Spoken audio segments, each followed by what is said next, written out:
Hi, it's Mitch Clemens, your favorite plumber.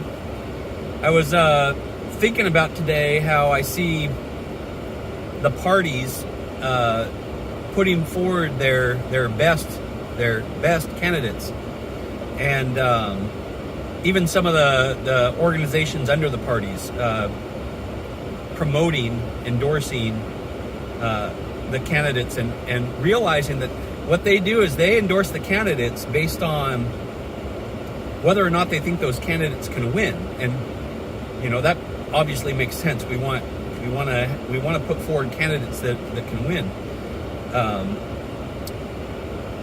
And sometimes they'll overlook that's not they'll overlook the fact that that's not the most important thing, is whether or not the candidate can win. The question is, can the candidate do the job? Can the candidate get into government and actually fix things for the people? That's the important thing. But the political establishment keeps on marketing these candidates that they think can win, and they're just part of the establishment, part of the machine. And it is a machine. There's some machinery. It's required to keep things going, to have a machine of sorts, a political machine of sorts, I guess. But I was thinking about today how it relates the getting of votes, the getting people to vote for a candidate, how much it's really like marketing in the plumbing world, to a certain extent anyhow. There's different philosophies, and I could be one of those plumbing companies, one of those big companies that spend hundreds of thousands of dollars every month to market their company. And what they get out of that is they get a bunch of phone calls, and the phone calls turn into customers calling them up, and they get the jobs, and they sell the jobs, and they make the money. It works out good for them, except their prices are 2 to 3 times what I charge. And I don't mean 20 cents or $2. I mean, or 20%. I mean, they're charging double or triple what my company charges in many cases compared to the big companies. And that's because those big companies, to get their customers, to get their votes, to get their customers, they spend a lot of money on marketing, and they win a lot of customers, and that's why they have big companies. And it's like that in the political world. If you do enough marketing, you get enough votes, and you're the big vote getter, and you win. And but fortunately for me, in the plumbing world, there's enough plumbing work to go around, so that a good plumber like me, who serves his customers well, who serves his community well, who has always had the philosophy that in order to grow my business, all I have to do is treat my customers right and do a great job for them. And if I do that, they'll call me back, and they'll refer me to their friends and family. And so I've grown my customer base doing just that. Whereas some of these bigger companies, they aren't concerned with taking great care of the customers. They don't care if you call them back, because they're just going to do more marketing and advertising to get a new customer for tomorrow's call. So they're not about customer retention. So they aren't as concerned about serving the customer well and keeping the customer happy. Same thing in the political world.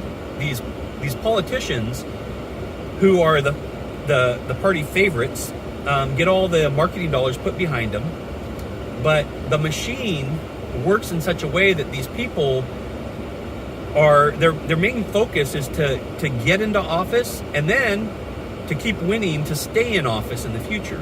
This is their career path that they've chosen. So their concern is to stay in office. So their concern is winning elections, not serving the people. So a guy like me comes along and says, "Hey, I've been serving people for 30 years as a plumber, 20 years as a plumbing contractor owning my own business. I've been serving my employees by teaching them how to serve the customers well. And then if they are that good plumber that serves my customers well, I do the silly thing and I help them get their own license, and I get them off on their own and help them start their business." So I've spent 30 years of my life serving my community, my customers, my employees, and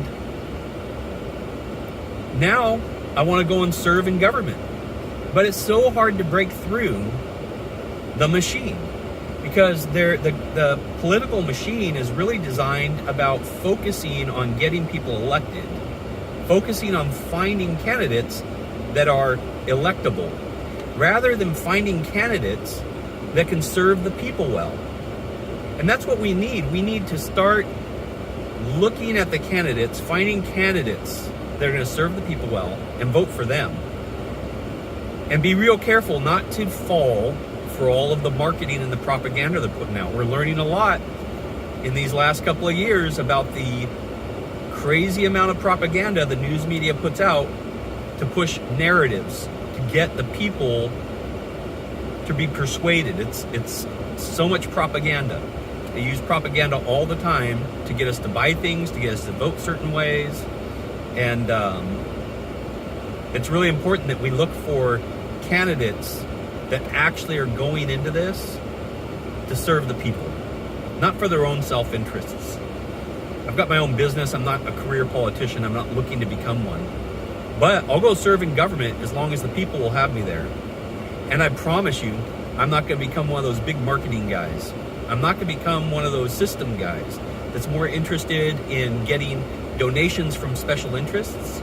I'm not going to be looking at pleasing other government bureaucrats or government officials. I'm going to be looking at serving the people to help fix the problems that our political establishment has created over the years, over the decades. And now it's left for us to have this mess to go and clean it up. And so there are a lot of good people standing up right now. I'm running for office. I encourage you to look at the people.